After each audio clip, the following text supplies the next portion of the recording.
3월 29일 주일 신명기 3장 1절부터 11절까지의 말씀입니다. 오늘 각자의 골방에서 부르짖는 기도로 하나님과 1대1로 대면하시기 바랍니다. 성경의 인물들은 개인적인 어려움 앞에서, 국가의 위기 앞에서 하나같이 하나님께 부르짖으며 기도했습니다. 지금 하나님이 가장 원하시는 것은 골방에서의 기도입니다. 두려워 말라, 내가 너와 함께 있다. 놀라지 말라, 너를 참으로 붙들어 주겠다. 기도할 때 가장 중요한 것은 응답이 보장돼 있다. 승리가 보장된 싸움이라는 확신에 찬 믿음으로 기도해야 합니다. 하나님께서 반드시 승리로 이끌어 주실 줄 믿습니다. 해결하여 주실 줄 믿습니다. 치유하여 주실 줄 믿습니다.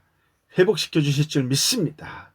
아니, 이미 모든 것이 다 해결될 줄 믿습니다라고 하는 그 확신에 찬 기도, 믿음으로 나아가는 그 기도를 하나님께서 반드시 들으시고 이미 응답해 주신 줄 믿습니다.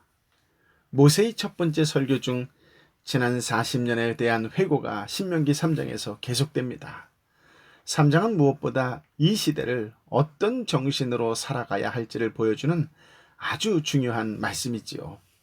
1절, 2절 말씀을 함께 읽어볼까요? 그 다음에 우리는 방향을 바꿔 바산을 향해 난 길을 따라 올라갔는데 바산왕 옥과 그의 모든 군대가 에드레이에서 우리와 싸우려고 진군해 왔다. 여호와께서 내게 말씀하셨다. 그를 두려워하지 마라. 내가 그와 그의 모든 군대를 그 땅과 함께 너희 손에 넘겨 주었다. 헤스본에서 통치하던 아모리 사람들의 왕 시혼에게 했던 대로 그에게 행하여라. 오늘은 바산왕 옥과 그 모든 군대가 먼저 싸움을 걸어옵니다. 하나님께서 이스라엘 자손들에게 두려워하지 말라라고 말씀하십니다. 그런데 두려워하지 말라라고만 하시고는 어떤 눈에 보이는 첨단 무기나 지원군 등 힘이 될 만한 것을 주시지 않고 있어요. 힘이 될 만한 것을 주시지 않았습니다. 오직 말씀만 주셨습니다. 바산 왕국의 모든 것을 이스라엘의 손에 넘겨주시겠다는 말씀만 주십니다. 한마디로 이스라엘 백성과 함께 하시겠다는 말씀이지요. 이스라엘은 이미 시혼 왕국을 정복한 바 있습니다. 그들은 눈에 보이지 않아도 하나님의 말씀에 순종하는 것이 이제는 그다지 어렵지 않습니다. 눈에 보이는 것이 없어도 하나님의 말씀만 있다면 그들은 순종할 수 있습니다. 하나님이 함께 하시면 그 전쟁은 이미 이긴 것입니다. 여호와 하나님과 함께 한다면 승리는 떼놓은 당상입니다. 하나님께서 오늘 우리에게 요구하시는 것도 바로 이런 신앙입니다. 지금 우리가 이 세상에서 믿음으로 살아가려고 하면 너무나도 엄청난 현실의 벽들이 있습니다. 이런 상황에서 하나님께서 우리에게 주시는 것은 오직 하나님의 말씀 하나밖에 없습니다. 세상 사람들은 이해 못하지만 정말 하나님의 말씀 하나 붙들고 나가면 된다는 것입니다. 하나님의 말씀 하나 붙들고 부르짖으면 하늘이 열리고 땅이 열린다는 것입니다. 이 놀라운 응답이 오늘 저와 여러분의 응답이 되시기를 예수님의 이름으로 축복합니다. 3절부터 5절까지의 말씀을 함께 읽어볼까요? 그렇게 우리 하나님 여호와께서 바산왕 옥과 그의 모든 군대를 우리 손에 넘겨주셨다.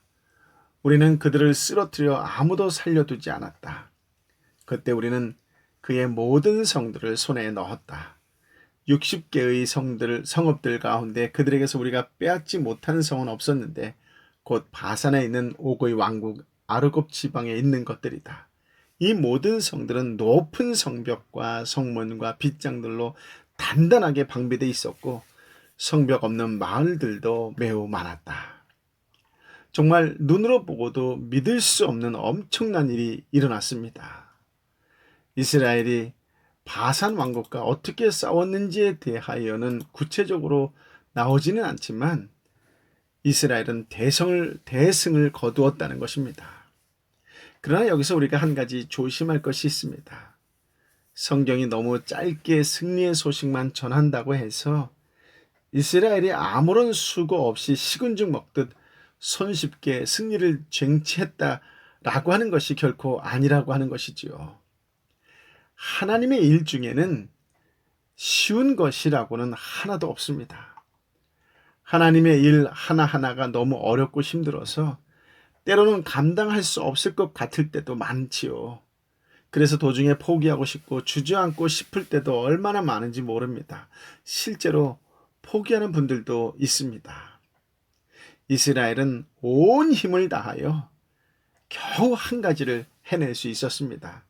사실 이 한 가지를 해냈다라고 하는 것도 엄청난 것입니다. 하나님께서 함께 해주셨기에 가능한 것이지요. 그렇게 하나님은 다음 날도 함께 해주시고 힘을 주시고 해서 겨우 마칠 수 있게 됩니다. 그런 식으로 하나씩 해 나갔는데 결과적으로 무려 60개나 되는 바산의 성읍들을 모두 정복하게 되었다라고 하는 것입니다. 사실 그 성들은 모두 성벽이 높고 두껍고 튼튼해서 하나도 벅찬데 60개 전부를 정복했다는 것은 도무지 이해되지 않을 정도의 놀라운 성과입니다. 물론 모든 성읍들이 다 성벽이 있었던 것은 아니지만요. 오늘날도 우리가 넘어뜨려야 할 큰 성읍들이 줄비합니다. 세상의 권력, 삶의 허구와 신앙적 허구, 유혹하는 세상의 끈질긴 요구들, 하나님과의 관계를 소홀히 하도록 하는 인간적 배경의 신앙 사상 등 너무나 많지요. 눈에 보이는 큰 성읍들도 이루 말할 수 없이 많습니다. 어떻게 무너뜨릴 수 있을까요? 하나님의 완전하심과 온전하심을 전적으로 믿고 주신 말씀에 의지에 순종하며 살아가는 것입니다. 하나님을 의지하며 이미 승리했다는 확신을 가지고 살아가는 것입니다.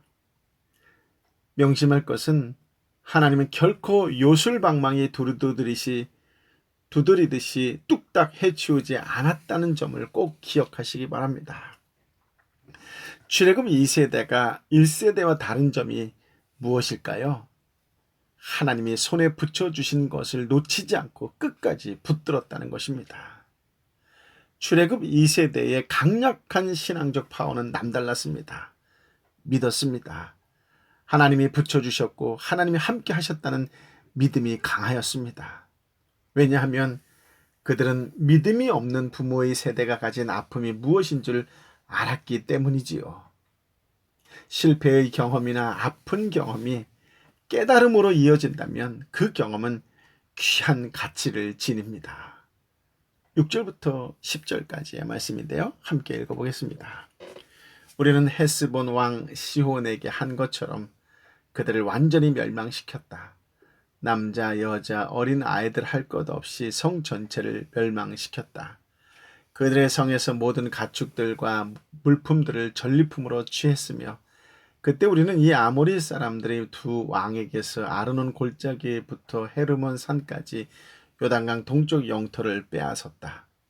시돈 사람들은 헤르몬을 시련이라고 부르고 아모리 사람들은 스닐이라고 부릅니다. 우리는 평지에 있는 모든 성들과 온 길앗과 살르가와 에드레이에 이르는 온 바산 곧 바산에 있는 옥의 왕국에 속한 성들을 빼앗았다. 이스라엘이 시혼과 옥을 정복하는 과정 중에서 여자뿐 아니라 어린 아이까지도 철저히 멸망시키는 장면이 나오지요. 일반적인 상식으로는 납득하기 어려운 말씀이고 행위입니다. 사랑의 하나님께서 어떻게 이런 명령을 하실 수 있을까 하는 의문도 들지요. 여기에는 깊은 뜻이 있습니다. 이런 행위는 결코 민족적 원한이나 포악성에서 기인하는 대량 학살이 아니라는 점입니다. 지금 이스라엘이 벌이고 있는 정복 전쟁은 하나님의 명령에 기초한 행위로 하나님의 공의 구현과 죄악에 물든 가나안 땅을 하나님의 신정 국가로 건설하기 위한 정리 작업이자 죄악을 근절하는 행위라는 것입니다. 사도 바울도 죄에 대하여는 죄가 주관하지 못하도록 피 흘리기까지 대항하라고 했습니다. 혹 우리 안에도 완전히 제거해야 할 죄의 씨가 남아있지는 않습니까? 하나님께서 버리시기를 원하시는 죄에 어떤 미련도 두지 마십시오. 죄는 아무리 달콤해 보이더라도 결국 영혼을 파멸로 몰고 간다는 사실을 잊지 마십시오. 8절부터 10절은 가나안 땅을 정복하기 이전에 하나님께서 요단 동편의 땅까지 덤으로 주셨다는 것입니다. 가나안 땅의 큰 전쟁을 앞두고 전초전에서 승리했다는 것이지요. 말씀에 순종하는 자에게 주시는 보너스라고 할 수 있습니다. 11절 말씀을 함께 읽어볼까요? 르바임 사람들 가운데 남은 사람은 바산왕 옥분이었습니다. 그의 침대는 철로 만들었는데 그 길이는 9규빗, 너비는 4규빗이었습니다. 그 침대는 아직 암몬 사람들의 라빠에 있습니다. 바산왕 옥의 침대 이야기를 통해 그가 얼마나 거구였는지를 알 수 있습니다. 철로 만든 침대를 사용했는데 오늘날 단위로 환산하면 가로 2m, 세로 4.5m 정도 됩니다. 실제 용인지 과시용인지는 알 수 없지만 체구가 범상치 않다는 것만은 틀림없습니다. 무엇을 이야기하고 싶은 것일까요? 큰 체구를 가진 옥도 결국 하나님의 백성인 이스라엘을 저지하지 못한다는 것을 설명하는 것입니다. 하나님이 함께 하셨다는 것이지요. 그러고 보면 40년 전 10명의 정탐꾼들처럼 눈에 보이는 것으로 겁먹고 무서워하고 두려워하지 말라는 말씀입니다. 똑같은 조건에서 1세대는 두려워하고 포기했지만 2세대는 해냈습니다. 하나님께서는 어려운 명령에 순종할수록 더 기뻐하시고 더 크고 놀라운 일을 준비하시지요. 어려운 명령이 왜 쉬운 명령보다 더 기뻐하시는 줄 아십니까? 그것은 하나님을 깊이 신뢰하고 있다는 증거가 되기 때문입니다. 우리가 사는 세상 일도 그렇습니다. 겉으로 보면 온통 버겁고 두려운 것 천지이지요. 그래서 하나님의 말씀대로만 산다는 것은 불가능하게만 보일지도 모릅니다. 그러나 믿음으로 나가면 살 수 있습니다. 믿음으로 나가면 해낼 수 있습니다. 이미 이긴 싸움이요 승리가 보장된 싸움입니다. 골방에서 기도하며 세상에 나가 선포하십시오. 하나님이 나와 함께 하신다. 이미 이겼다. 이미 응답받았다. 이미 해결되었다. 말씀에 의지하여 순종하며 나아가면 우리가 생각하지 못한 값진 선물로 우리의 믿음을 칭찬해 주실 줄 믿습니다. 이 놀라운 은혜가 오늘 저와 여러분의 은혜요 값진 선물이 되시기를 우리 주 예수 그리스도의 이름으로 축복합니다. 아멘. 아버지 하나님, 참으로 귀한 말씀, 능력의 말씀, 새 힘이 되는 말씀을 주시니 감사합니다. 오늘 이 시간 간절한 마음으로 주님께 결단하고 또 결심하며 기도하옵기는 골방에서 나라와 민족을 위하여 열방을 위하여 기도하는 한 사람이 되겠습니다. 두려워 말라 내가 너와 함께 있다. 놀라지 말라 내가 너를 참으로 붙들어 주겠다라고 하는 이 말씀을 붙잡고 오늘 이곳에서 세상을 바라보며 온 세상을 품에 안고 기도합니다. 주님, 해결될 줄 믿습니다. 치유될 줄 믿습니다. 회복될 줄 믿습니다. 아니 이미 치유되고 회복되고 해결된 줄 믿습니다. 아버지 하나님, 이 확신에 찬 믿음을 가지고 날마다 기도하며 나아가고 날마다 선포하며 나아가고 날마다 중보하며 나아가는 하나님의 사람, 성령의 사람, 예수의 사람 되게 하여 주옵소서. 이제는 길이여 진리여 생명 되신 우리 주님 예수 그리스도의 은혜와 아버지 하나님의 크신 사랑과 성령 하나님의 위로 역사 교통 충만하심이 오늘도 있는 자리에서 말씀을 붙잡고 기도하며 하나님께서 이미 회복시켜 주셨다라고 하는 확신에 찬 믿음으로 선포하며 나아가는 하나님의 사람들 한 사람 한 사람 머리 위에 저들이 눈물로 기도하는 가족과 동료와 동역자와 또 가난하고 힘들고 지치고 배고프고 또 육신의 아픔과 육신의 어려움과 육신의 외로움 가운데 있는 내 사랑하는 형제와 자매의 머리 위에 열방의 선교사님과 선교지 위에 함께하여 주옵기를 간절히 축원하옵나이다. 아멘.